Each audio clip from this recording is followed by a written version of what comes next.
ଗୋଟିଏ ସ୍ତ୍ରୀଲୋକ ତିନୋଟି କଥା କେବେ ହେଲେ ଭୁଲି ପାରି ନଥାଏ।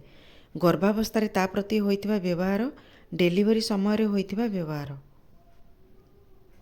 ପୂରା ପରିବାରର ସମସ୍ତ ସଦସ୍ୟ ଥାଇ ମଧ୍ୟ ଛୁଆଟି ଏକୁଟିଆ ଥିବାର ଦେଖିବା।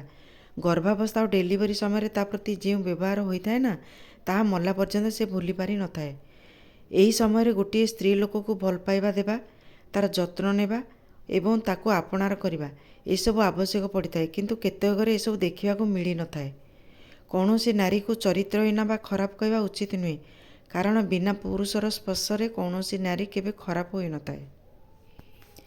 ଶରୀରରେ ନିଆଁ ଲାଗିଲେ ସମସ୍ତେ କାନ୍ଦନ୍ତି, କିନ୍ତୁ ମନରେ ନିଆଁ ଲାଗିଲେ ନିଜକୁ ହିଁ କାନ୍ଦିବାକୁ ପଡ଼ିଥାଏ। ଦୀପ ତା'ର ପରିଚୟ କହିନଥାଏ, କେବଳ ତା'ର ପରିପ୍ରକାଶ ହିଁ ତାକୁ ପରିଚୟ ଦେଇଥାଏ। ସିନ୍ଦୂର ଗୋଟିଏ ନାରୀର ମଥାରେ ଲାଗିଗଲେ ପରିବର୍ତ୍ତନ କରିଦିଏ ଗୋଟିଏ ନାରୀର ଜୀବନକୁ। ସିନ୍ଦୂର କେବଳ ଗୋଟିଏ ନାଲି ରଙ୍ଗ ନୁହେଁ, ସିନ୍ଦୂର କେବଳ ଗୋଟିଏ ବିବାହିତ ନାରୀର ଅଳଙ୍କାର ଅଟେ। ସିନ୍ଦୂର ଯେତେବେଳେ ଗୋଟିଏ ନାରୀର ମଥାରେ ଲାଗେ, ସେତେବେଳେ ତା'ର ଦାୟିତ୍ୱ ବଢ଼ିଯାଏ, ପରିବାର ବି ବଢ଼େ। ସେ କେବଳ ଗୋଟିଏ ବାପା ମା'ଙ୍କ ଝିଅ ନୁହେଁ, ଶାଶୁ ଶ୍ୱଶୁରଙ୍କ ବୋହୂ ମଧ୍ୟ ହୋଇଥାଏ।